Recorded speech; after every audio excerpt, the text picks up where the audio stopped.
A Tyler man is going to prison for killing his roommate. Good evening and thank you for joining us. 39-year-old Kenneth Homan pleaded guilty this morning and accepted a 40-year prison sentence for murdering 42-year-old Seth Stone last year.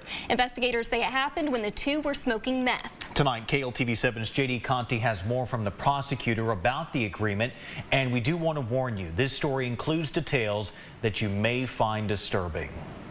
In his mind, a justification for doing what he did, but there was no evidence to support it had ever happened. Kenneth Homan is heading to prison for murdering his roommate, 42-year-old Seth Stone. Is it also your understanding of your plea agreement with the state?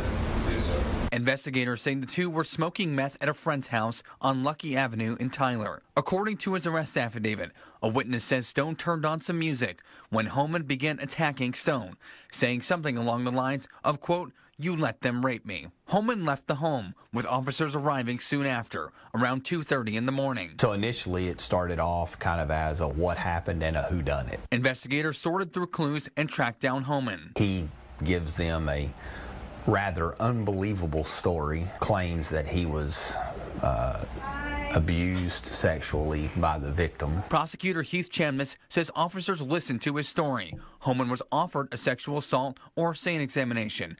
Chamness says they found no evidence for his story. Shockingly, withdrew his consent to have a SANE exam done once they got him to the hospital. Homan has prior convictions, one for burglary and one drug-related charge. While parole is different in every case, Chamness was confident in this plea deal. 40 years with a deadly weapon on a murder charge with his criminal history.